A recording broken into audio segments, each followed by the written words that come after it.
Subscribe कीजिए Bansal academy MP channel को और हाँ, बेल आइकन ज़रूर दबा दीजिए ताकि आने वाले नए वीडियो की नोटिफिकेशन सबसे पहले आपको प्राप्त हो। हेलो दोस्तों, स्वागत है आपका आपके अपने YouTube channel Bansal academy MP में। आज के वीडियो में हम आपको पढ़ाने जा रहे हैं कक्षा 11 एनसीईआरटी पैटर्न से अध्याय एक समुच्चय सेट्स। इस वीडियो में हम पहुंच चुके हैं प्रश्न क्रमांक 2 में, जो प्रश्नावली 1.5 का है। प्रश्नावली 1.5 का पहले सवाल का वीडियो जिन दोस्तों ने नहीं देखा है तो नीचे डिस्क्रिप्शन बॉक्स में कक्षा 11 के प्लेलिस्ट की लिंक दी गई है, वहां पे आप क्लिक करके पिछला वीडियो देख सकते हैं और अच्छी तरह से तैयारी करके अच्छे मार्क्स ला सकते हैं। तो आइए स्टार्ट करते हैं आज का वीडियो प्रश्न क्रमांक 2 से। यदि U is equal to, U मतलब समष्टि समुच्चय,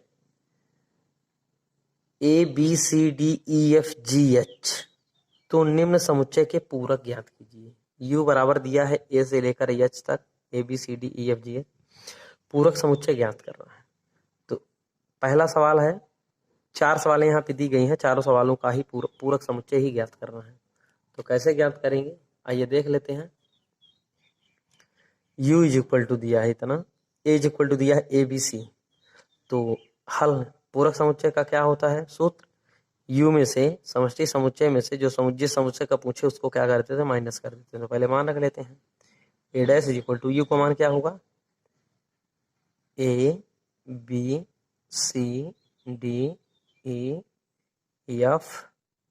H भी है, comma H minus A।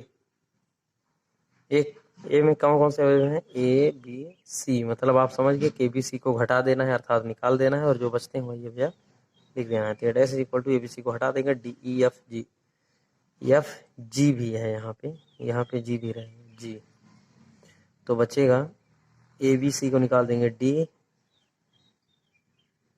DEFG और H, और यही इसका क्या हो जाएगा, कंप्लीट आंसर हो जाएगा। दूसरा क्रमांक है B is equal to DEFGH, DEFG दिया है, H नहीं दिया है। U माइनस B ही करेंगे, U का पहले पूरे अवयव लिख देंगे, फिर B के लिख देंगे और B वाले जितने अवयव होंगे U में माइनस कर देंगे, तो आ जाएगा आंसर। तो इसको हम डायरेक्ट कर रहे हैं, ये वाला स्टेप नहीं लिख रहे हैं, आप अच्छी तरह से बना लेंगे और लिख भी लेंगे।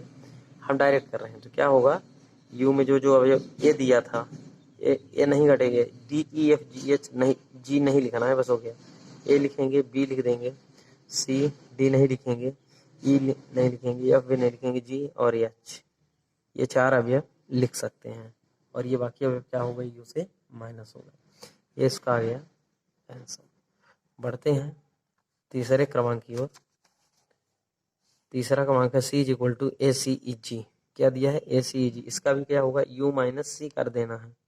U वाले अवयव जो हैं उनमें से C को निकाल देना है, तो कैसे निकलेगा, A नहीं लिखना है, B लिख लेना है क्योंकि B नहीं है इसमें, C भी है नहीं लिखना है, D नहीं है तो लिख लेना है, E है नहीं लिखना है, F नहीं है, G लिख लेना है, G लिखा है नहीं लिखना है, H लिख लेना है। ये अवयव, ये 4 अवयव इसमें नहीं है U से, इसलिए इनको लिख लेना है और बाकी इन चारों अवयव को माइनस कर देना है C के साथ, C की जगह पे रख के, और ये आ गया answer.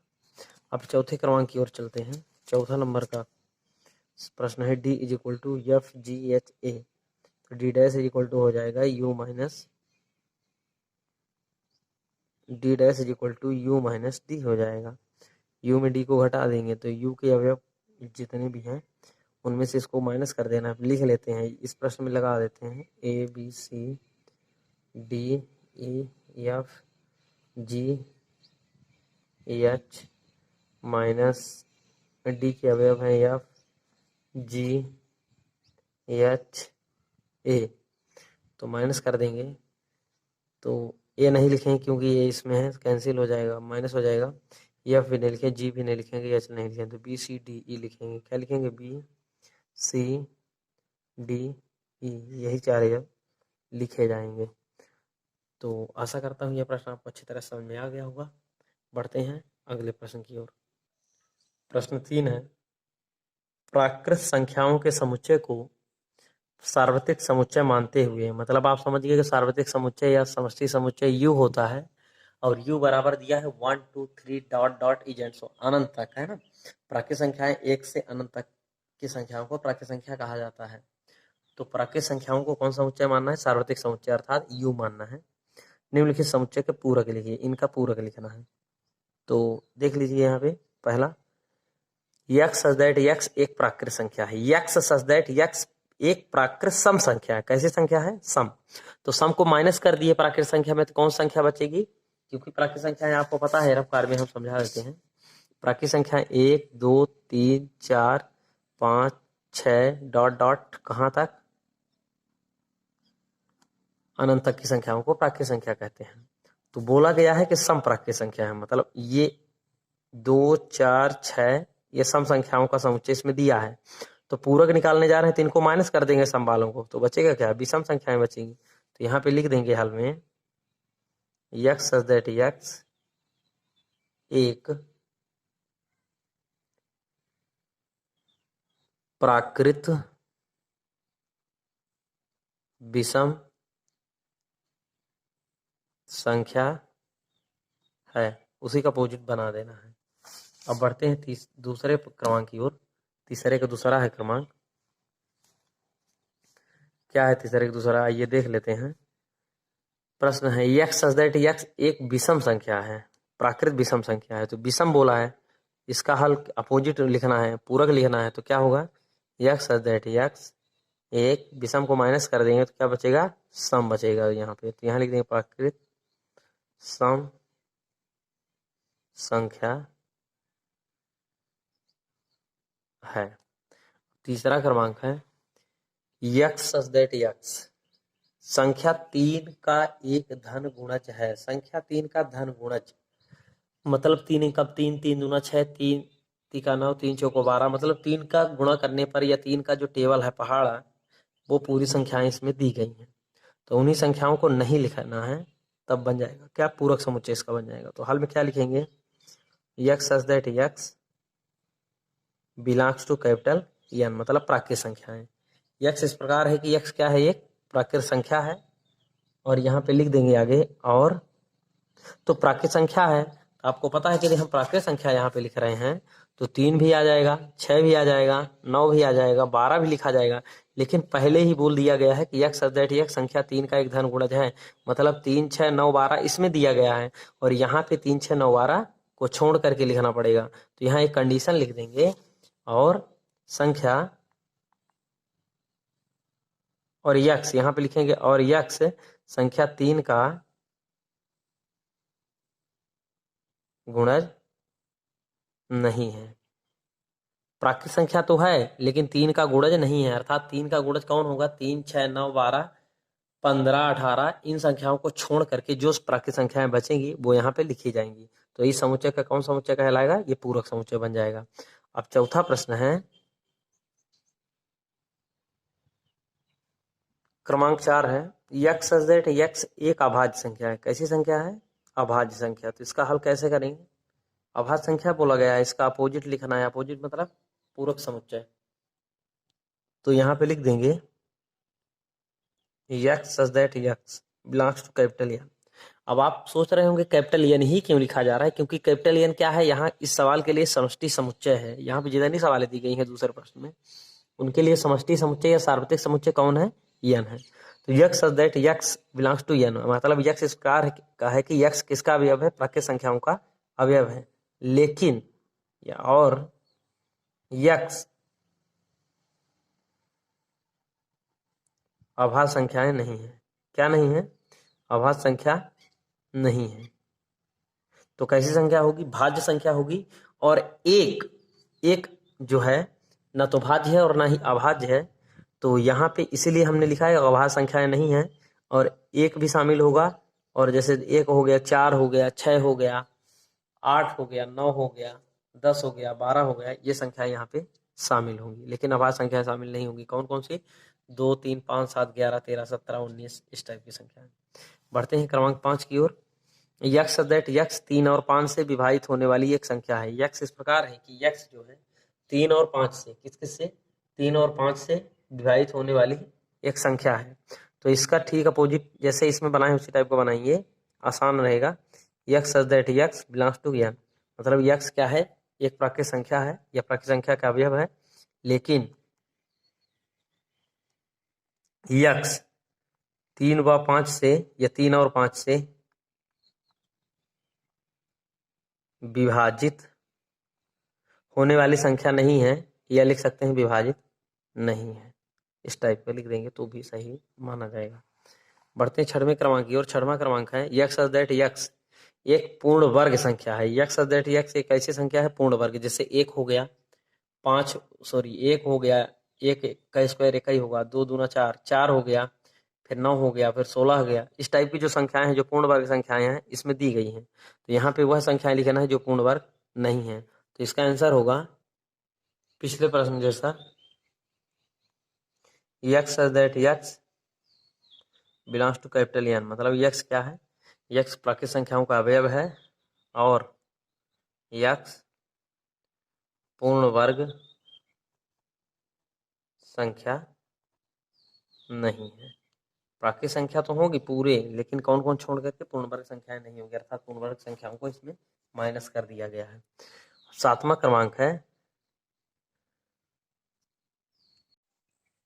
X such that x एक पूर्ण घन संख्या है। यहाँ पे बता रहा है कि यह कैसी संख्या है, पूर्ण घन संख्या है, तो इसका पूरक समुच्चय कैसे निकालेंगे, x such that x belongs to capital N, लेकिन पूर्ण घन संख्या इसमें नहीं होना चाहिए, तो यहाँ पे लिखेंगे और यक्स पूर्ण घन संख्या नहीं है, ये इसका हो गया कंप्लीट आंसर। और बढ़ते हैं क्रमांक 8 की ओर। 8वां क्रमांक है x such that x plus 5 is equal to 8, मतलब इसमें दे रहा है कि यक्स इस प्रकार है कि x plus 5 is equal to 8। जब समीकरण टाइप का दिया रहे तो आप उसको पहले क्या कर लिया करें, सॉल्व कर लिया करें, तो सॉल्व करने के बाद जो है कंफ्यूजन नहीं होगा और आसानी से आप आंसर लिख पाएंगे। तो आइए सॉल्व कर लेते हैं पहले। X plus 5 is equal to 8, तो ये आ जाएगा एक्स इज इक्वल टू आएगा 8 माइनस 5, पक्षांतरण हो जाएगा 5 का, तो एक्स इज इक्वल टू आ जाएगा 3। मतलब आप समझ गए कि x such that x is equal to 3, मतलब एक्स इस प्रकार है कि एक्स इज इक्वल टू कितना दे रहा है, इसमें इस समुच्चय में 3 दे रहा है। तो इसका आंसर जब लिखेंगे पूरक समुच्चय तो क्या लिखेंगे, मतलब आप समझ गए किसमें ये 3 दे रहा है, अपोजिट लिखना है, तो 3 को छोड़ करके जितनी भी प्राकृत संख्याएं बचती हैं वो इसमें आंसर में लिख देंगे। तो यहाँ पे लिखेंगे x such that x belongs to capital N, मतलब यक्स इस प्रकार है कि यक्स एक क्या है, प्राकृत संख्या है, और यक्स बराबर 3 इसमें दिया था, मतलब इस वाले समुच्चय में जो पूरक समुच्चय लिखेंगे इसमें 3 नहीं रखना है, तो यहाँ पे लिखेंगे x not is equal to 3, और ये इसका कंप्लीट आंसर हो जाएगा। बढ़ते हैं 9वें क्रमांक की ओर। 9वां क्रमांक है इसका x such that x sorry x such that 2x, मतलब यक्स इस प्रकार है कि 2x plus 5 is equal to 9, इसको भी सॉल्व कर लेते हैं। 2x plus 5 is equal to 9, तो इसका पंचातरण हो जाएगा, 2x इक्वल टू हो जाएगा 9 minus 5, then 2x equal to आ जाएगा 4, और ये x इक्वल टू आ जाएगा 4/2, तो x इक्वल टू आ जाएगा 2 2 जा 4, मतलब ये आ गया x बराबर कितना 2। तो आप इसका जब आंसर लिखेंगे पूरक समुच्चय में आंसर लिखेंगे इसका, तो इसका आंसर हो जाएगा, यहीं से है हल, इसका आंसर हो जाएगा x such that x belongs to capital N, मतलब कि यक्स क्या है, प्राकृत संख्या है, और इस समुच्चय में क्या दिया था, यक्स बराबर 2 दिया था, क्या दिया था, यक्स बराबर 2, मतलब यहाँ पे लिख देंगे और यक्स बराबर नहीं 2, मतलब x not is equal to 2। अब बढ़ते हैं अगले क्रमांक की ओर। 10वां नंबर का है, 10वां क्रमांक है x such that x greater than or equal to 7, इसका मतलब ये हुआ कि यक्स इस प्रकार है कि यक्स 7 से बड़ा है और 7 के बराबर भी है। 7 के बराबर या 7 से बड़ा संख्या, बड़ी संख्याएं कौन कौन सी आएंगी, जैसे 7 8 9 10 11 12 जैसे अनंत तक की संख्याएं है ना, और 7 से जो छोटी संख्याएं होंगी वो इसके अंतर्गत आ जाएंगी। तो इसका डायरेक्ट आंसर आप लिखना चाहें तो लिख सकते हैं इस टाइप का, बहुत छोटा सा आंसर लिख सकते हैं आप, x such that x less than to 7, क्योंकि 7 भी शामिल इसमें है और 7 से बड़ी भी संख्याएं शामिल है, उससे जो छोटी संख्याएं बचेगी वही इसका क्या होगा, पूरक समुच्चय होगा ये। और यह इस टाइप का भी आप लिख सकते हैं या करके x such that x belongs to N, जहाँ x is less than to 7, मतलब x का जो प्राकृत संख्या जो हम मान लिखेंगे वो 7 से छोटी संख्याएं लिखेंगे। जैसे यहाँ फिर ये एक और आंसर लिखा जा सकता है 1 2 3 4 5 6, ऐसे भी लिख सकते हैं आप, वो आंसर हो जाएगा। बढ़ते हैं अगले क्रमांक की ओर। क्रमांक आएगा 11वां नंबर का। 11वां क्रमांक क्या है? x such that x belongs to capital N और 2x plus 1 greater than to 10। तो इसको पहले सॉल्व कर लेते हैं। ये 2x plus 1 greater than to 10 is equal to, इसका अगला स्टेप आ जाएगा 2x इज इक्वल टू आएगा, 2x इज इक्वल टू आ जाएगा जी 2x ग्रेटर देन 10 माइनस 1, तो ये 2x ग्रेटर देन 9 और ये x इज ग्रेटर देन 9/2 हो जाएगा। तो आप समझ गए इसमें कि x सच दैट x जो प्रश्न में दिया गया था x such that x, x इस प्रकार है कि x ग्रेटर देन 9/2, मतलब x का जो मान है वो 9/2 से क्या होगा? बड़ा होगा, इसमें दिया हुआ है। मतलब आप समझ गए कि इसका यदि अपोजिट लिखना है पूरक समुच्चय, तो इसका हल आप ऐसे लिख सकते हैं। हल में आप लिख सकते हैं x such that x belongs to n और x इज ग्रेटर देन 9/2 दिया है, तो यहाँ पे आप लिख सकते हैं x इज लेस देन 9/2, और यहाँ पे बराबर नहीं दिया था तो यहाँ पे आप क्या लगा सकते हैं? बराबर। ठीक है, तो इसका अपोजिट बन जाएगा। यहाँ 9/2 से बड़ी संख्याओं की बात किया गया था सवाल में, उसका पूरक क्या होगा? 9/2 के बराबर या 9/2 से छोटी संख्या है। तो आशा करता हूँ ये वीडियो आपको अच्छी तरह समझ में आ गया होगा। यदि वीडियो आपको अच्छी लगी हो तो प्लीज़ वीडियो को लाइक कर दीजिएगा। इस प्रश्न में इतना ही। मिलते हैं अगले प्रश्न के साथ अगले वीडियो में। तब तक के लिए नमस्कार, धन्यवाद।